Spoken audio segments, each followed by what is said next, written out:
My name is Donald Eastlaws, and the claim being responded to, or the claim I'm responding to, is lowering the drinking age from 21 to 18 will help decrease the number of minors getting in trouble.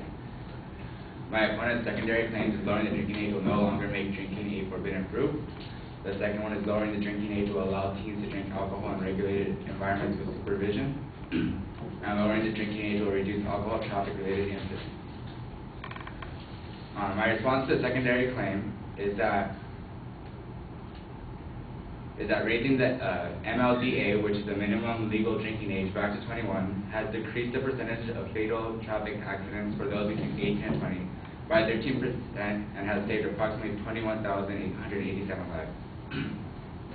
My opponent stated, or his backup, was just like the national prohibition during the 1920s failed and made alcohol a forbidden fruit, today history is repeating because prohibiting young people under the age of 21 to drink is not working. Well, it says here that when teens drink alcohol, they are more likely to binge drinking than people above the age of 21, thus demonstrating that teens are more prone to alcohol abuse than older demographics and should not be allowed to consume alcohol. Also, a common argument among opponents of a higher MLDA is that because many minors still drink and purchase alcohol, the policy doesn't work. The evidence shows, however, that although many youth still consume alcohol, they drink less and experience fewer alcohol-related injuries and deaths. The second supporting claim, I didn't find any issues there. But the third one, secondary claim, is that lowering drinking ages to 16, 17, or 18, like the MLD, in some European countries is inappropriate for U.S. standards because American teens generally start driving at earlier ages and drive more than their European counterparts. American teens are much more likely to drive under the influence of alcohol if the drinking age were lowered in the U.S. Regarding the Europeans and alcohol use among youth, research confirms that the Europeans have rates of alcohol-related diseases such as cirrhosis of the liver similar to or higher than those in the U.S. population. However, drinking and driving among youth may not be as great a problem in Europe as in the U.S. compared to their American counterparts. European youth must be older to obtain a driver's license and are less likely to have a car and are more inclined to use public transportation. Another thing that I found in the third secondary claim, as he stated, was based on the fact sheet of the National Institute of Health, the U.S. alcohol-related traffic deaths account for 40% of all traffic deaths out of the 40%. 36% is among those aged between 16 and 20, which I find irrelevant to the main claim because it says that it's the decreased number of minors getting in trouble, not getting killed, and that 36% out of the 40% is typically 90%, so the majority of the underage alcohol consumers are dying. So pretty much in conclusion, the opponent had irrelevant and very little research to back up his claims. Thank you.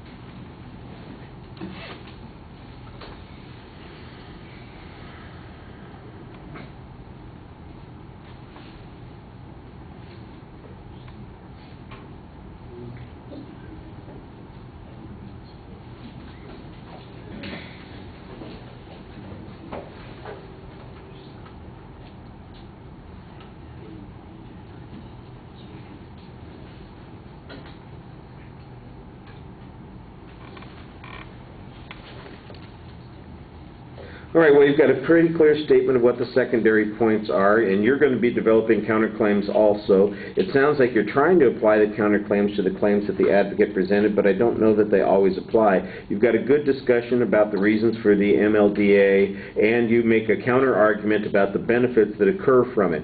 When you get to that discussion about binge drinking, though, my understanding is that the advocate's argument was that the binge drinking occurs primarily because of the high drinking ages, and you just basically make the opposite conclusion and inference, and I don't think there's much analysis as to why either position is valid. So I don't think I'm getting enough of an explanation about why your position is superior to the advocate's position on this argument. Let me see. The argument about the comparison to Europe, I thought was pretty nicely developed, although you do want to cite some evidence a little bit more thoroughly on those points. I know that there are some things that are definitely true that you're saying, but you want to give us a source citation on that.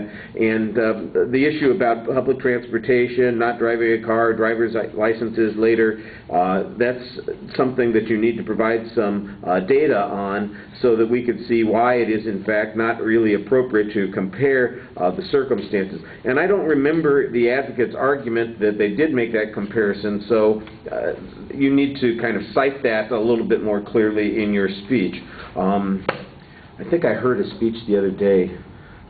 In Germany, to get a driver's license, it's $2,000. That's what you pay for your driver's license. You know, and like you have to pass a test, and the test is like a 3-hour test.